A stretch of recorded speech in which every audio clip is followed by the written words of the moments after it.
Graham Squad, what's up, friends? What is up, friends? I love our name so much. I love that name. I'm so glad we decided on something to call us because we need to be called something over here, and I think that Graham Squad is one of those things. I think that that's perfect for us and what we be doing when we be minding our business, being nosy, finding out information, and just talking to each other about it. And I do want to put up some screenshots of some people that I really appreciate. If I left you out, friend, it was not on purpose. I'm just going to start shouting out people because y'all don't understand how much it means to me when y'all interact with the video. I love it. I love to talk back and forth with you. I love to hear your opinions. Don't think you got to agree with me, friend, because that's how I learn. When y'all be telling me stuff, when y'all be putting me on, like, y'all ideas are great, and I be feeling so grateful. Like, meet me up. I used to pray for times like this, to rhyme like this, so I had to grind like that, to shine like this. Y'all get what I'm saying? Y'all didn't know I was a rapper sometimes. I literally be about to cry sometimes because I just be like, I just can't believe how dope my friends are over here. So I appreciate y'all. Love y'all to the moon and back. I love y'all. So let's get into today's story time, which I posted about on the community tab. So if y'all not on my community tab, please go over there because I do polls, interactions, I do posts, I do all of that. I'm gonna be more active with you guys. But let's talk about vampires, because I had found out some stuff while I was minding my business being nosy, and I was gonna call y'all right away, but I said, let me just have some time to just mull over this. I just wanted to mull over it a little bit, you know what I'm saying? Because there's so much out there. And I done found me a new word, friends. ItzMo. Did y'all know what that word meant? That means just a whole bunch of BS. It's so much stuff out there that just seems like ItzMo until you go and look into it and be like, ooh, maybe they not playing. Where do y'all think most of the vampires come from? I know y'all gonna say New Orleans. I knew you was gonna say New Orleans, friends. My friends out in New Orleans, y'all all right? Is y'all all right? Okay, I'm just checking on you. Because they say the vampires is down there. They got all kinds of stuff. I just want some good food. If I can get down there and get me something to eat, and I ain't bothered you, don't bother me. All my friends, we can come chit chat. But I don't need no vampires sucking on my ketchup in my veins. I don't need that. Most of the vampire stories seem like they stem from New Orleans, but there are stories outside there, and really where they mostly originate from is Europe. Back in 1715, when Louisiana was founded by Canadian Frenchmen, which I don't understand how it was founded when there was already people here. There was already a tribe of indigenous people in Louisiana. Nonetheless, it was founded in 1715, and those Frenchmen from Canada, I'm about to say from Canada. Calm down, Mo. Calm down. It's okay. The Frenchmen from Canada decided we need some people in the town. So I don't know if y'all know this, but back in the day, what really used to happen is you used to get exiled from a country. You used to get banished, okay? They used to banish you. If you was a criminal or you was an unfavorable person, baby, they would send you straight away from there. Most people went to Australia. I bet y'all didn't know that. They got sent to Aussie. So they got banished. And so what happened was the Canadian Frenchmen said we needed some people to populate this place that we're going to call Louisiana. That was in 1715. So they started sending over men that were unfavorable, like criminals, homeless, men that were on the streets, or vagabonds, or whatever you want to call it. It was just people who didn't have nothing going on with themselves and that was unfavorable. The town didn't want them, so they ruled to banish them. And they went over to this place that they named Louisiana. Now, this wasn't a part of Louisiana Purchase yet, one part of the U.S., but stay with me, y'all. Stay with me. When the men got there, they said, well, how are we going to populate the town? Because men can't grow the town by themselves. We need some women here to have the babies, right? Not me. I didn't say that. They said that. So they started sending women over there, but the women that were sending were unfavorable also, meaning that they weren't very attractive, or they were street workers, or they were criminals themselves. And the men was like, we're not getting them pregnant. We don't want that. So they actually started petitioning for a certain type of woman. Now, y'all know what? This thing right here just kind of got me up in a tizzy because I said, what kind of women did they want? They said anywhere from 12 to 25. So what? Come again? At the time, it was perfectly fine for them to do that because that was not against the law. But I just don't understand what no grown, rusty, dusty tail man want with a 12-year. Anyway, so they started requesting those women to come over. And around 1728, they finally got a batch of women that they liked. That they said, oh, lo and behold, this looked good to me. 1728, a ship arrives and there are a bunch of pale, very pale, and they said ghastly, ghostly, sickly looking women that got off the ship, but the men liked them and said, of course, they looked clean. They was around the age that they wanted, but something about them was just wasn't quite right. And they was carrying, and when I say pale and ghastly and ghostly looking, this is what they said, not me. This is what they said. When they got off the ship, they were carrying these trunks that looked like caskets. So they had been referred to as the casket girls. Shortly after their arrival, all of a sudden, people started turning up unalive. What they found is that most of them was on E in the ketchup that run through their veins. They was on E. It was gone. It had been completely drained from their body. So now the people is like, well, what is going on? The women that came on the ship in 1728 were sent to the convent to live with these nuns, and the nuns were going to teach them how to be a woman and teach them how to get a man. I was like, well, dang on, how they going to do that when the nuns don't even have no man? But maybe, I don't know. I don't know. I would think that I want a woman that's been having a man for a while and been keeping them real good to teach me how to get one and keep one. I don't want nobody that ain't had one to teach me nothing. Because what can you tell me? Huh?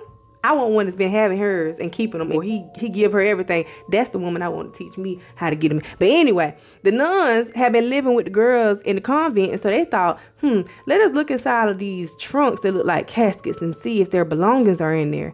And they found that there was nothing in there. So they assumed that those girls were actually vampires, or they had brung vampires with them in those casket-like trunks, and the vampires were escaping at night and unaliving all the people and sucking all the ketchup out their veins. That's a strong allegation. What they decided to do was get the actual priest to come over and bless these nails, 800 silver nails. And they say, rumor has it, that in New Orleans, in the French Quarter, smack dab in the middle. Now, I don't know because I haven't been, but y'all just go look and check, find out for me. Tell me if I'm wrong. But don't go down there. Don't go down there, friend. Don't go looking for nothing. They locked them women in the attic with them caskets and nailed them shut in there with them silver nails. Close the shutters, the blinds. And it ain't been open since the 1700s, in 1728. That's what they tell me. I don't know, I won't there, but I said, woo-wee. And they even said during Katrina that one of the windows blew open, but they went right back up there and nailed it back shut. So I don't know. I don't know if the people was in there with them, but they assumed that that's what was going on. And apparently after that, the unaliving stopped. So maybe it was the girls. Maybe they were vampires. Why is it that you think because they had these casket-like trunks that they was carrying vampires in there? I tell you why, friends. Because there was a mass vampire hysteria going on in Europe. Which leads me to my next story, friends, that I hadn't found out. And I said, now, wait a minute. Y'all gonna want to hear this. Y'all gonna want to hear this. Back in 1725, there was a man by the name of Peter. I couldn't say the last name. Plogojowitz. Peter Plogojowitz. Peter. Back in 1725, there was a man by the name of Peter Plogojowitz. Now, Peter was from a small little village in Serbia called Kistelova. Apparently, he had went on to glory. He had kicked the bucket, sold the farm, was gone on to meet his maker. But 3 days later, after he allegedly or reportedly had, he shows back up. Now, immediately, right away, I would have said this is some Ahhhhh. I would have used that word because what? How you just gonna show up after you been gone? But at that time, this really wasn't that unusual because sometimes they used to bury people while they were still alive. And that's why they started a little toe tag thing, because folk would be scratching on the inside of the casket and stuff because they really wasn't gone. They might have been in like a coma or just had a very faint pulse. But it ain't like they had a heart monitor or anything they could hook up to you and, shock you, bring you back, like whatever. They couldn't tell. So maybe it wasn't that far-fetched to see somebody show up at your house that you just buried 3 days ago. But for me, baby, I would have been out of there immediately. Immediately, I wouldn't have had no story to tell because as soon as I looked in the door, somebody knocking at the door, that's my daddy. And we would bury him 3 days ago. Oh, baby, I would have been gone. So anyway, Peter shows up to his son's house 3 days after he was supposedly buried because he was no longer with us among the living. He asked for some food, so his son fed him. He showed up the next day, asked for more food. His son said, heck no, you gonna have to go because you ain't working, paying no bills. You ain't getting nothing to eat. And apparently he took him out. Peter apparently took his son straight to glory. He got him out of here. See, we don't say the bad words over here because you get banned, but y'all know what I'm saying when I say he took him out, right? Okay. After that, apparently in the town, about 8 to 9 people ended up going on to glory as well. And when they were found with little to no ketchup in their veins. So around the time that they were going on away from here, apparently on their beds where they was getting ready to take their last breath, they were telling people that Peter had terrorized them at night. So that was 9 people that was apparently reported to have been terrorized by Peter, and then they were found unalive with no ketchup in their veins. Now, Where the ketchup go?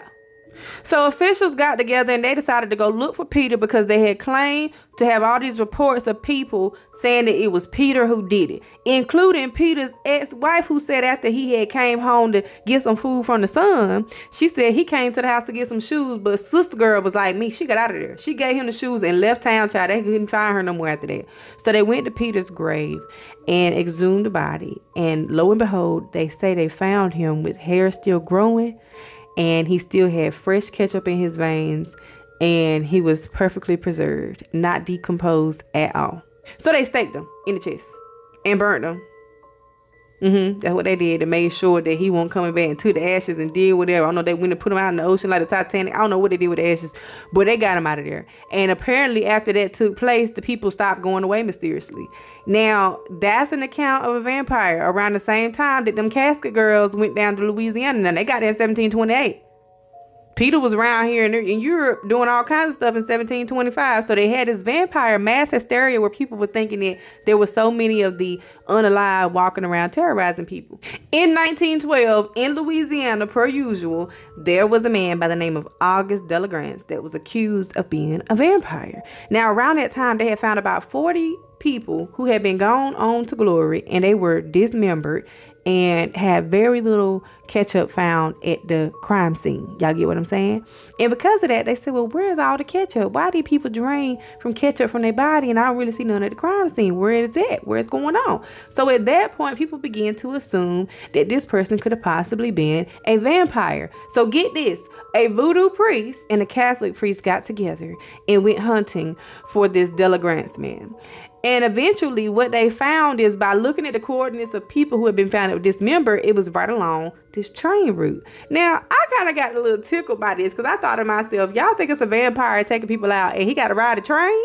He ain't got no special powers to fly or nothing, or he ain't ate no bats or anything like that could have gave him the power to fly. I don't know. I would be mad if I was a vampire and I had to catch the train to do what I had to do. You know what I'm saying, friends? I'd be like, listen, we got to be another way. Can I get a car?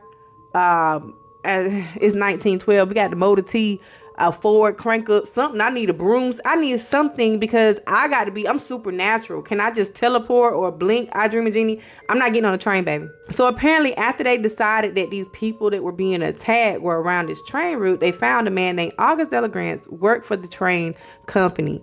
And when they stumbled upon him, they saw that he was pale. He had ketchup on his clothes, like fresh dried ketchup, and they wanted to investigate further. But first they had to get through his minions, who admitted that this man was indeed a vampire. So apparently this voodoo priest and this Catholic priest actually took the minions out, sent them on to glory, or wherever they go when you a vampire and you go away from here. And then they finally come across this Delagrange guy, right?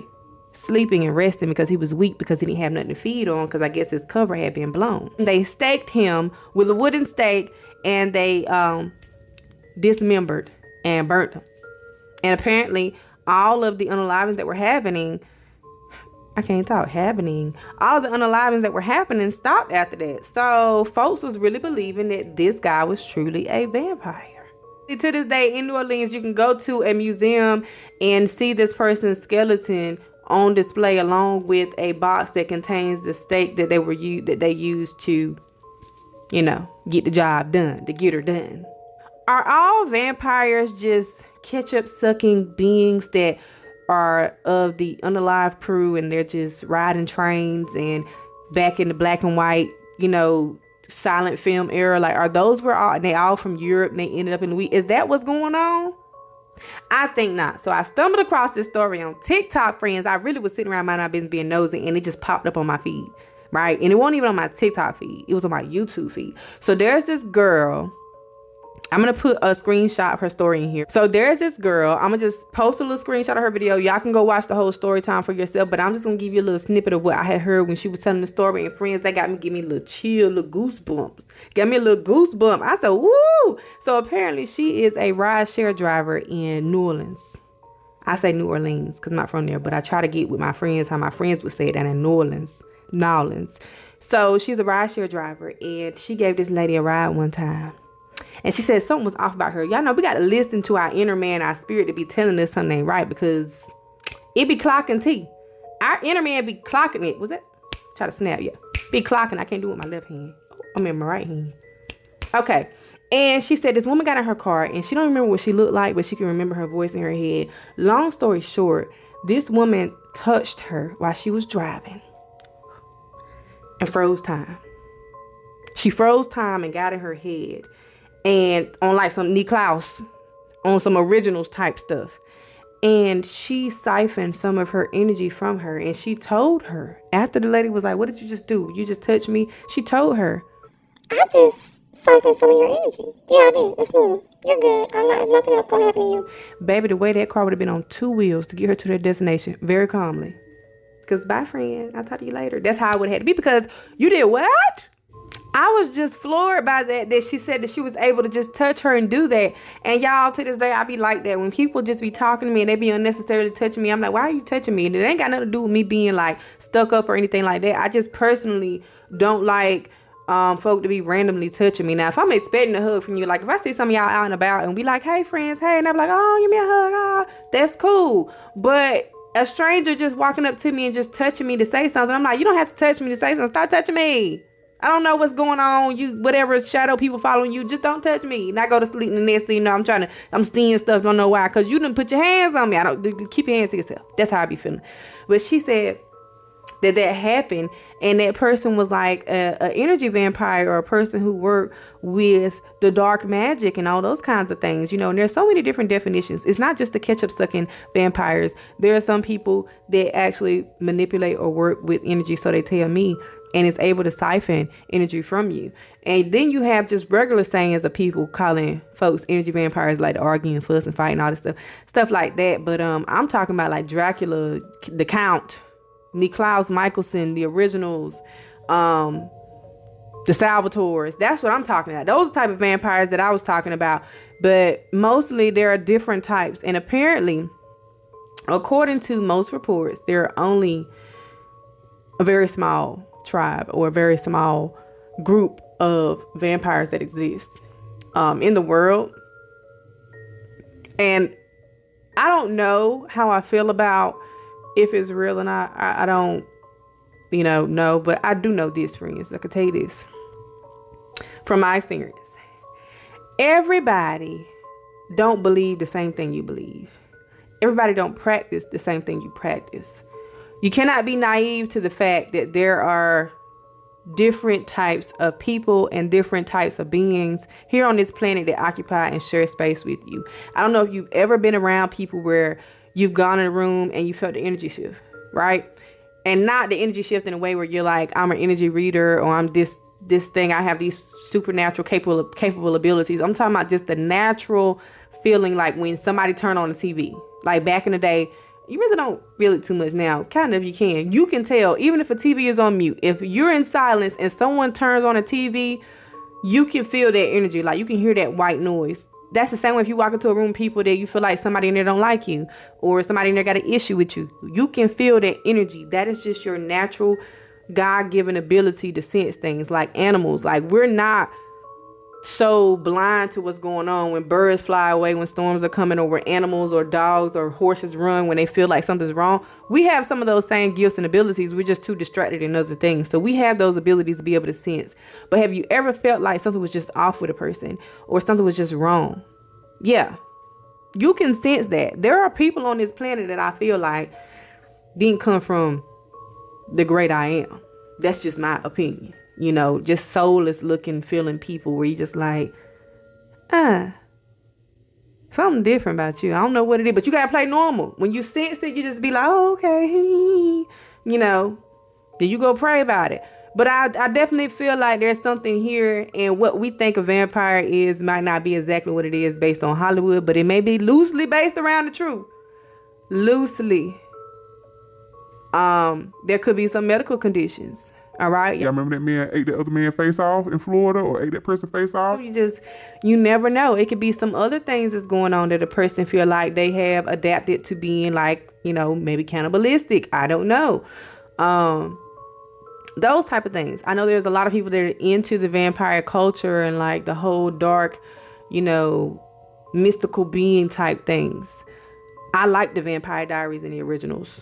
I wasn't a fan of Twilight. It was just a little bit too comical, cartoonish for me. But Vampire Diaries and the originals, woo wee. Stefan and Damon and Niklaus. They did it for me.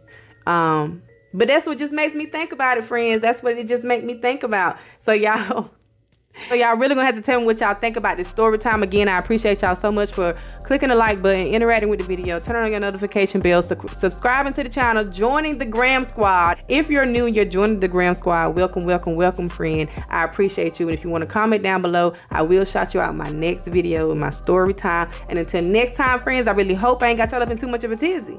And I'm gonna call you back later on. Bye.